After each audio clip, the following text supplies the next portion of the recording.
ஆண்டவராகிய இயேசு கிறிஸ்துவின் நாமத்தில் காலை வாழ்த்துக்கள். இன்றைய மன்னா, அப்பொழுது அவன், கர்த்தரால் ஆசீர்வதிக்கப்பட்டவரே, உள்ளே வாரும், நீர் வெளியே நிற்பானேன், உமக்கு வீடும் ஒட்டகங்களுக்கு இடமும் ஆயத்தம் பண்ணியிருக்கிறேன் என்றான். ஆதியாகமம் 24:31.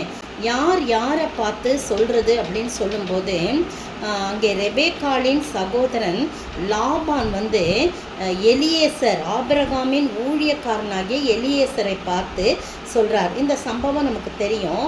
ஆபிரகாம் தன் ஊழியக்காரனை நோக்கி, நீ போய் என் மகனுக்கு பொண்ணு பார்த்துட்டு வா, நான் குடியிருக்கிற கானான் இடத்துல பெண்ணு கேட்காம நான் என் தேசத்துக்கு போ, என் சொந்த தேசத்துக்கு போய் என் இனத்தாட்ட போய் என் குமாரனாகி ஈசாக்குக்கு பெண் கொள்வேன்னு சொல்லி அனுப்புகிறார்.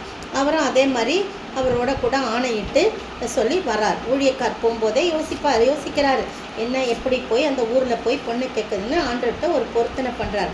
ஆண்டவரே, நீங்கள் தான் என்னோட கூட இருங்கன்னு சொல்லிட்டு நல்லா ஜெபம் பண்ணுறாரு. என்ன ஜெபம் பண்ணுறாருன்னா, தன்னோட ஒட்டகங்கள் 10 ஒட்டகங்களை தன்னோட கூட்டிகிட்டு எடுத்துகிட்டு போகிறாரு. அந்த தன் எஜமானுடைய சகல விதமான உச்சித பொருட்கள் அவன் கையில் இருந்தன. அவன் எழுந்து புறப்பட்டு போய் மெசொப்பொத்தாமியாவில் நாகோருடைய ஊரில் சேர்றார். சேர்ந்தவுடனே அங்கே ஒரு தண்ணீர் துறவண்டையில் நின்று தண்ணீர் முள்ள ஸ்திரீகள் புறப்படுகிற சாயந்தர வேளையில் ஒட்டகங்கள்லாம் மடக்கி ஒரு ஜெபம் செய்கிறார். என்ன செய்கிறான்னா, என் எஜமானாகிய ஆபிரகாமுக்கு தேவனாக இருக்கிற கர்த்தாவே, இன்னைக்கு நீர் எனக்கு காரிய சித்தி வர பண்ணி என் எஜமானாகிய ஆபிரகாமுக்கு தயவு செய்திடணும். இதோ நான் இந்த தண்ணீர் துறண்டையில் நிற்கிறேன், இந்த ஊராருடைய பெண்கள் தண்ணீர் முள்ள வருவாங்க, நான் குடிக்க உன் குடத்தை கொஞ்சம் சாய்க்கணும்னு சொன்ன உடனே எந்த ஒரு பெண்ணை இந்தாங்க குடிங்கன்னு சொல்லிட்டு உங்கள் ஒட்டகங்களுக்கும் வார்ப்பேன்னு எந்த ஒரு பொண்ணு சொல்கிறாளோ அவள் தான் என் ஊழியக்காரனாகி ஈசாக்குக்கு நியமித்தவளாக இருக்கவும் என் எஜமானுக்கு அனுக்கிரகம் செய்துன்னு ஒரு பொருத்தனை பண்ணி ஜெபிக்கிறான். அப்படி சொல்லி முடிக்கும் போதே ரெபேக்காள் வரார். நாகோருக்கும் ஆபிரகாமுடைய சகோதரனாகிய நாகோரின் மனைவி மில்காளுடைய குமாரனாக இருக்கிற பெத்துவேலுக்கு பிறந்த ரெபேக்காள் குடத்தை தூக்கிக்கிட்டு வரா தோள் மேலே. அப்போ அவள் ரொம்ப அழகாக இருக்கிறா, புருஷனை அறியாத கன்னியாக இருக்கிறா. அப்போ வந்த உடனே இந்த ஊழியக்காரன் அவளுக்கு எதிர்கொண்டு ஓடி, உன் குடத்தில் கொஞ்சம் தண்ணி குடிக்க சாயை அப்படின்னு சொன்னோடனே, குடிங்க என் ஆண்டவனே, நான் சீக்கிரமாக குடத்தை வச்சுட்டு உங்கள் ஒட்டகங்களுக்கும் வார்ப்பேன்னு சொல்கிறான். உடனே இவருக்கு ரொம்ப சந்தோஷமாயிடுது. ஆண்டவர் இவ்வளோ சீக்கிரம் வாய்க்க பண்ணாருன்னு சொல்லிட்டு, என்னை நேர்வழியாய் நடத்தி கொண்ட என் ஆண்டவரை நான் ஸ்தோத்தரிப்பேன்னு சொல்லி ஆண்டவரை அவன் துதிக்கிறவராய் காணப்படுறார். அவர் ரொம்ப பக்திமான்லாம் கிடையாது. ஆனால் ஆபிரகாமோடு வளர்ந்தபடினாலே ஆபிரகாமின் வீட்டில் பிறந்த மகன் அப்படின்னு பிறந்தவன் என்று சொல்லப்பட்டிருக்கிறது. அவருடைய ஊழியக்காரன் என்றும் சொல்லப்பட்டிருக்கு. அப்படி இருக்கும்போது அவர் உண்மையாக இருந்து வேலை செஞ்சதுனால நம்பிக்கையோட, யாராவது வீட்டில் வேலை செஞ்சவங்கள போய் பிள்ளைக்கு பொண்ணு பார்த்துட்டு வர சொல்லுவாங்களா? சொல்ல மாட்டாங்க.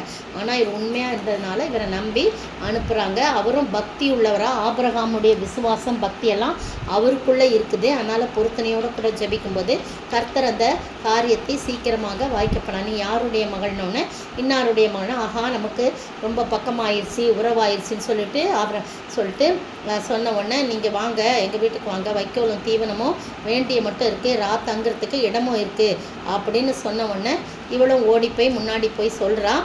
அப்போ தான் லாபான் வெளியில் நின்று அந்த அவரை உள்ளே கூப்பிடுறார். கர்த்தரால் ஆசீர்வதிக்கப்பட்டவரே உள்ளே வரும். அப்போது அவங்கெல்லாம் ஆண்டவரை அறியாதவங்களாக இருந்தாலும் ஏற்கனவே கர்த்தரை பற்றி அறிந்திருக்கிறாங்க, மெய்யான தேவனை குறித்து அறிந்திருக்கிறாங்க.